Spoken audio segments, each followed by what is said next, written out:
गुरु ब्रह्म महिमा अलेख शरण। नमस्कार दर्शक वृंद, आपण मानंकु आजिर राशिफल कार्यक्रम मु एस कुमार स्वागत जनाऊँगी। प्रतिदिन निजर राशिफल जानिबा पाई गुरुकृपा यूट्यूब चैनल को सब्सक्राइब करंतु और पाखरे थिबा बेल आइकन को प्रेस करी ऑल नोटिफिकेशन ऑन करी दियंतु, जहा फलरे आमे जेतेबेले वीडियो अपलोड करिवो प्रथमे आपण वीडियो देखि पारिबे। आमर एही वीडियो रे आपण संपूर्ण पंचांग सहित मेष ठारू मीन पर्यंत 12 गोटी राशिर राशिफल विषय रे जानि पारिबे। वीडियो को दयाकरी शेष पर्यंत देखंतु। वीडियोटी भल लागिथिले वीडियो को लाइक करंतु एवं आपणक प्रियजन पाखु शेयर करी जणांतु। एबे आसंतु जानिबा आज दिनर संपूर्ण पंचांग विषय। आज 2024 मसीहा मई मास 24 तारिख शुक्रवार, दिल्ली स्वराब्द सन 1431 साल, स्वाधीन भारताब्द 77 वर्ष, महिमाद 197 वर्ष। उत्कल गजपति श्री श्री गजपति दिव्यसिंहदेव महाराजांकर 67 अंक। सौरस्व ज्येष्ठ मास 11 दिन, चांद्रमते ज्येष्ठ कृष्ण पक्ष प्रतिपद तिथि, रात्रि 7 घंटा 8 मिनिट पर्यंत। आजिर सूर्योदय विरजा क्षेत्र को 5 घंटा 10 मिनिट, वृष लग्न 1 दंड 28 लिता गते उदय। आजिर सूर्यास्त विरजा क्षेत्र को 6 घंटा 13 मिनिट, बिछा लग्न 1 दंड 48 लिता गते अस्त। आज बिछा चंद्र 60 दंड, अनुराधा नक्षत्र दिबा 9 घंटा 54 मिनिट पर्यंत। एहा परे ज्येष्ठा नक्षत्र। आज जन्मित शिशुर बिछा राशि विप्रवर्ण देवगण, दिबा 9 घंटा 54 मिनिट गते दानवगण। आज मृत व्यक्तिर रात्रि 7 घंटा 8 मिनिट गते एक पाद पुष्कर दोष, निषिद्ध खाद्य। आज पानी कखारु भोजन निषेध अटे। रात्रि 7 घंटा 8 मिनिट गते बोईतालु भोजन निषेध अटे। आजिर अमृत योग दिबा 11 घंटा 58 मिनिट गते 2 घंटा 22 मिनिट मध्य। सूर्यास्त ठारू रात्रि 8 घंटा 39 मिनिट मध्य एवं शेष रात्रि 3 घंटा 32 मिनिट गते 5 घंटा 9 मिनिट मध्य। आजिर महेन्द्र योग प्रातः 5 घंटा 58 मिनिट गते 6 घंटा 45 मिनिट मध्य एवं दिबा 9 घंटा 10 मिनिट गते 9 घंटा 58 मिनिट मध्य। आजिर काल बेला एवं बार बेला दिबा 8 घंटा 27 मिनिट गते 11 घंटा 44 मिनिट मध्य। आजिर काल रात्रि रात्रि 8 घंटा 52 मिनिट गते 10 घंटा 13 मिनिट मध्य। आजिर राहु काल पूर्वाह्न 10 घंटा 30 मिनिट ठारू मध्याह्न 12 घंटा मध्य। आजिर घात चंद्र नाही, दिबा 9 घंटा 54 मिनिट मध्य कर्कट राशिर घात नक्षत्र। रात्रि 7 घंटा 8 मिनिट गते धनु राशि और मीन राशिर घात तिथि। बिछा राशि धनु राशि और मीन राशिर घात बार। बंधुगण, एबे आसंतु जानिबा मेष ठारू मीन पर्यंत 12 राशिर राशिफल विषय रे। राशिचक्रर प्रथम राशि मेष राशि। आज मेष राशि जन्मित व्यक्ति मानक सकाशे अष्टम स्थान रे चंद्र गोचर करुथिबारु बहु असुविधा मान देखादेव। आपण जेउ स्थान को जिबे सेठारे कलह हेब। विभिन्न प्रकारर क्षति होई आपणक मथा विचलित होई जिव। रास्तारे जिबा समय रे आपण अन्यमनस्क होई पारंती। सावधानले न रहिले जानवाहन दुर्घटना को एड़ाई देई हेब नाही। यही समय रे आपणकु गरम जोर मध्य होई पारे। राशिचक्रर द्वितीय राशि वृष राशि। आज वृष राशि जन्मित व्यक्ति मानक सकाशे जन्मर भी ଅନ୍ୟ ଗ୍ରହ ଦ୍ୱାରା ବାଧା ପାଉଥିବାରୁ ଅଶୁଭ ବଦଳରେ ଶୁଭ ଫଳ ମିଳିବ। ସପ୍ତମ ସ୍ଥାନରେ ଚନ୍ଦ୍ର ଗୋଚର କରୁଛନ୍ତି, ଶୁଭ ଫଳ ମିଳିବ। ଆପଣଙ୍କ ପରିବାର ମଧ୍ୟରେ ହସ ଖୁସିର ବାତାବରଣ ଆସିବ। ପରିବାର ମଧ୍ୟରେ ଥିବା ଭୁଲ ବୁଝାମଣା ଶାନ୍ତ ପଡ଼ିବ। ଏହି ସମୟରେ ଆପଣଙ୍କ ଜନ୍ମସ୍ଥାନଠାରୁ ଦୂରରୁ ଖୁସି ଖବର ମିଳିବ। ଆୟ ବୃଦ୍ଧି ହେବ। ସ୍ୱାମୀ କିମ୍ବା ସ୍ତ୍ରୀ ଜଣେ ଅନ୍ୟ ଜଣଙ୍କୁ ନିବିଡ଼ ଭାବରେ ଭଲ ପାଇବେ। ଯାହା ବ୍ୟବସାୟ କରୁଛନ୍ତି ତହିଁରେ ଆଶାଠାରୁ ଅଧିକ ଲାଭବାନ ହେବେ। ରାଶିଚକ୍ରର ତୃତୀୟ ରାଶି ମିଥୁନ ରାଶି। ଆଜି ମିଥୁନ ରାଶି ଜନ୍ମିତ ବ୍ୟକ୍ତିମାନଙ୍କ ସକାଶେ ଷଷ୍ଠ ଚନ୍ଦ୍ର ଅନ୍ୟ ଗ୍ରହ ଦ୍ୱାରା ବାଧା ପାଉଥିବାରୁ ପାରିବାରିକ କଳହ ଦେଖାଦେବ। କର୍ମରେ ବିଫଳତା ଆପଣଙ୍କ ଜ୍ଞାତି ଶତ୍ରୁମାନଙ୍କ ଦ୍ୱାରା ହେବ। ପ୍ରତ୍ୟେକ ସ୍ଥାନରେ ଅପମାନିତ ହେବେ।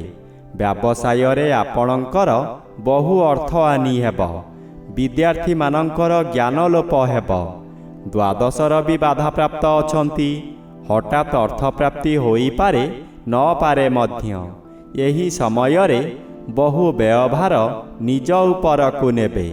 ବହୁ ଧାର କରଜ ମଧ୍ୟ କରିପାରନ୍ତି। ରାଶିଚକ୍ରର ଚତୁର୍ଥ ରାଶି କର୍କଟ ରାଶି। ଆଜି କର୍କଟ ରାଶି ଜନ୍ମିତ ବ୍ୟକ୍ତିମାନଙ୍କ ସକାଶେ ପଞ୍ଚମ ସ୍ଥାନରେ ଚନ୍ଦ୍ର ଗୋଚର କରୁଛନ୍ତି, ଅଶୁଭ ଫଳ ମିଳିବ। ଏକାଦଶର ବି ଅନ୍ୟ ଗ୍ରହ ଦ୍ୱାରା ବାଧା ପାଉଥିବାରୁ ଶୁଭ ଫଳ ପ୍ରଦାନ କରିବେ ନାହିଁ। ପୂର୍ବରୁ କରିଥିବା ଆଶାରେ ହିଁ ରହିଯିବ। ଆର୍ଥିକ କଷ୍ଟ ଭୋଗିବେ। ବାଧ୍ୟ ହୋଇ ଜୁଆ ଲଟେରୀ ଖେଳିବେ ଓ ତହିଁରେ ବିପୁଳ ଅର୍ଥହାନି ଘଟିବ। ଦୁଃଖ ଦୁର୍ଦ୍ଦଶା ମାଡ଼ି ଆସିବ। ନିଜର ସନ୍ତାନମାନଙ୍କ ଦ୍ୱାରା ପୀଡ଼ା ଭୋଗିବେ। ଅଜ୍ଞାନ ପରି ବ୍ୟବହାର କରିବେ। ସ୍ୱାସ୍ଥ୍ୟହାନି ଘଟିବ। ରାଶିଚକ୍ରର ପଞ୍ଚମ ରାଶି ସିଂହ ରାଶି। ଆଜି ସିଂହ ରାଶି ଜନ୍ମିତ ବ୍ୟକ୍ତିମାନଙ୍କ ସକାଶେ ଦଶମର ବି ବାଧାପ୍ରାପ୍ତ ଅଛନ୍ତି, ଶୁଭ ଫଳ ମିଳିବ ନାହିଁ। ହଠାତ୍ ଆପଣଙ୍କ କର୍ମରେ ବିଶୃଙ୍ଖଳା ଦେଖାଦେବ। ଯେଉଁମାନେ ଆପଣଙ୍କୁ ଭଲ କହୁଥିଲେ ସେହିମାନେ ଶତ୍ରୁ ହୋଇଯିବେ। ଯେଉଁ କାମ ସହଜରେ କରିପାରୁଥିଲେ ତାହା ହେବ ନାହିଁ। ଚାକିରି ଚାଲିଯାଇପାରେ। ଚତୁର୍ଥ ସ୍ଥାନରେ ଚନ୍ଦ୍ର ଗୋଚର କରୁଛନ୍ତି। ହଠାତ୍ କୌଣସି ସ୍ଥାନରୁ ଶୁଭ ଖବର ପାଇ ବିଦେଶ ଯାତ୍ରା କରିପାରନ୍ତି। ମନରେ ଆନନ୍ଦ ଉତ୍ସାହ ଭରି ଉଠିବ। ରାଶିଚକ୍ରର ଷଷ୍ଠ ରାଶି କନ୍ୟା ରାଶି। ଆଜି କନ୍ୟା ରାଶି ଜନ୍ମିତ ବ୍ୟକ୍ତିମାନଙ୍କ ସକାଶେ ନବମ ସ୍ଥାନରେ ରବି ଗୋଚର କରୁଛନ୍ତି, ଅଶୁଭ ଫଳ ମିଳିବ। ତୃତୀୟ ଚନ୍ଦ୍ର ବାଧାପ୍ରାପ୍ତ ଅଛନ୍ତି, ଶୁଭ ଫଳ ମିଳିବ ନାହିଁ। ହଠାତ୍ କେଉଁଠାରୁ ଦୁଃଖଦ ଖବର ପାଇ ବାଧ୍ୟ ହୋଇ ଧନ ବ୍ୟୟ କରିବେ। ମନୋବଳ କମିଯିବା କାରଣରୁ ସ୍ୱାସ୍ଥ୍ୟରେ ଅବନତି ଦେଖାଦେବ। ଯେକୌଣସି କାର୍ଯ୍ୟ କରିବା ପୂର୍ବରୁ ନିଜକୁ ନିଜେ ବାଧା ଦେବେ। ଭଲରେ ଭେଲ ହେବ, ଅର୍ଥାତ୍ ଆପଣ ଭଲ କାମ କରି ନିନ୍ଦା ପାଇବେ। ପାଖ ବ୍ୟକ୍ତିମାନେ ଆପଣଙ୍କୁ ପରିହାସ କରିବେ। ରାଶିଚକ୍ରର ସପ୍ତମ ରାଶି ତୁଳା ରାଶି। ଆଜି ତୁଳା ରାଶି ଜନ୍ମିତ ବ୍ୟକ୍ତିମାନଙ୍କ ସକାଶେ ଅଷ୍ଟମର ବି ଅନ୍ୟ ଗ୍ରହ ଦ୍ୱାରା ବାଧାପ୍ରାପ୍ତ ଅଛନ୍ତି, ଅଶୁଭ ଫଳ କମ୍ ମିଳିବ। ଦ୍ୱିତୀୟ ଚନ୍ଦ୍ର ଅଶୁଭ। ଆପଣଙ୍କ କାର୍ଯ୍ୟକୁ ବନ୍ଧୁମାନେ ସମାଲୋଚନା କରିବେ। ଦ୍ୱିତୀୟ ଗୃହ ଧନଗୃହ ଓ ପରିବାର ଗୃହ ହୋଇଥିବାରୁ ଆପଣଙ୍କ ନିଜ ଲୋକମାନେ ଶତ୍ରୁତା କରିବେ। ବହୁ ଅର୍ଥ ବ୍ୟୟ କରାଇ ଆପଣଙ୍କୁ ବର୍ବାଦ କରାଇଦେବେ। ଆପଣ ହତୋତ୍ସାହ ହୋଇପଡ଼ିବେ। ମନର କ୍ରୋଧକୁ ନିୟନ୍ତ୍ରଣରେ ନ ରଖିଲେ ବହୁ ସ୍ଥାନରେ ଆପଣ ଅପଦସ୍ଥ ହେବେ। ରାଶିଚକ୍ରର ଅଷ୍ଟମ ରାଶି ବିଛା ରାଶି। ଆଜି ବିଛା ରାଶି ଜନ୍ମିତ ବ୍ୟକ୍ତିମାନଙ୍କ ସକାଶେ ଶ୍ରୀଚନ୍ଦ୍ର ଗୋଚରରେ ଭ୍ରମଣ କରୁଛନ୍ତି, କିଛି କାଂଶରେ ଶୁଭ ଫଳ ମିଳିବ। ସପ୍ତମର ବି ବାଧାପ୍ରାପ୍ତ ଅଛନ୍ତି, ଅଶୁଭ ଫଳ ପ୍ରଦାନ କରିବେ ନାହିଁ। ଗୃହକୁ ଅତିଥି ଆଗମନ କରିବେ। ଗୃହରେ ଖାଇବା ଧୁମଧାମ ହେବ। ଆଜି ଯଦି କେଉଁ ସ୍ଥାନକୁ ଯାତ୍ରା କରିବାର ଅଛି ତାହା ସ୍ଥଗିତ ରଖନ୍ତୁ। ନୂତନ ଗୃହାରମ୍ଭ କିମ୍ବା ଗୃହ ପ୍ରତିଷ୍ଠା କରନ୍ତୁ ନାହିଁ। ଏହା କଲେ ଜୀବନ ସାରା କଳହ ଲାଗି ରହିବ। ପଶୁ କିଣାବିକା କରନ୍ତୁ ନାହିଁ। ଗଣ୍ଡଗୋଳ କାର୍ଯ୍ୟଠାରୁ ଦୂରେଇ ରୁହନ୍ତୁ। ରାଶିଚକ୍ରର ନବମ ରାଶି ଧନୁ ରାଶି। ଆଜି ଧନୁ ରାଶି ଜନ୍ମିତ ବ୍ୟକ୍ତିମାନଙ୍କ ସକାଶେ ଷଷ୍ଠ ରବି ଅନ୍ୟ ଗ୍ରହ ଦ୍ୱାରା ବାଧା ପାଉଥିବାରୁ ଶୁଭ ଫଳ ପ୍ରଦାନ କରିବେ ନାହିଁ। ଦ୍ୱାଦଶ ଚନ୍ଦ୍ର ଅଶୁଭ ଓ ଘାତବାର ଅଶୁଭ ଫଳ ମିଳିବ। ଆର୍ଥିକ ସଙ୍କଟ ଦେଖାଦେବ। ହେବାକୁ ଥିବା କାମ ହୋଇପାରିବ ନାହିଁ। ଧୀରେ ଧୀରେ ଶରୀର ରୋଗାକ୍ରାନ୍ତ ହେବ। ଶତ୍ରୁମାନେ ଚତୁର୍ଦିଗରୁ ଘେରିଯିବେ। ଅଭାବ ଲାଗି ରହିବ। ମନରେ ଦୁଶ୍ଚିନ୍ତା ବଢ଼ିଯିବ। ଦ୍ୱାଦଶ ଚନ୍ଦ୍ର ଆପଣଙ୍କୁ ଅନ୍ଧ ଭଳି କାର୍ଯ୍ୟ କରାଇବ। ଆପଣ କାହାରି ଉପଦେଶକୁ ଗ୍ରହଣ କରିବେ ନାହିଁ।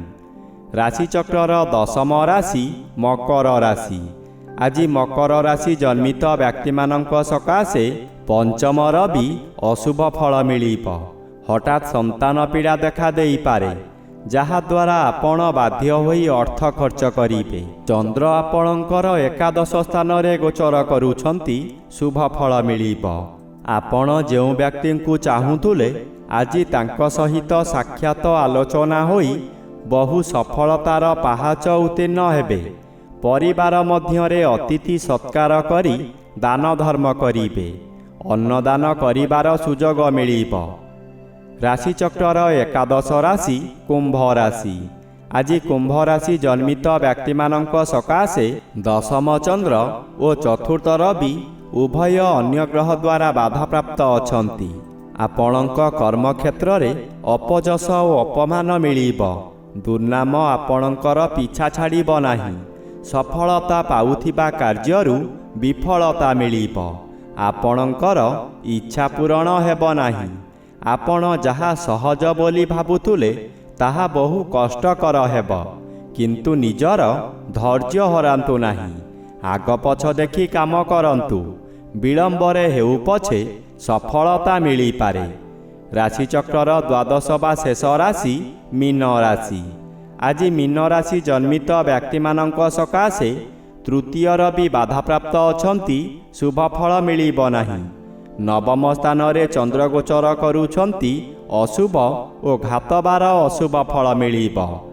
ଆପଣ ଶୁଭ କର୍ମରେ ଯୋଗଦାନ କରି ବହୁ ଅର୍ଥ ବ୍ୟୟ କରିବେ, କିନ୍ତୁ କାହାରି ପାଖରୁ ପ୍ରଶଂସା ମିଳିବ ନାହିଁ। ଶେଷରେ ଲୋକ ହସା ହେବେ। ଆପଣଙ୍କୁ ଲୋକମାନେ ପରିହାସ କରିବେ। ଆପଣଙ୍କର ଅସ୍ଥିରତା ପ୍ରକାଶ ପାଇବ। ମନରେ ଦୁର୍ବଳତା ପ୍ରକାଶ ପାଇବ। ଆପଣ କ୍ଷୋଭ ପ୍ରକାଶ କରିବେ।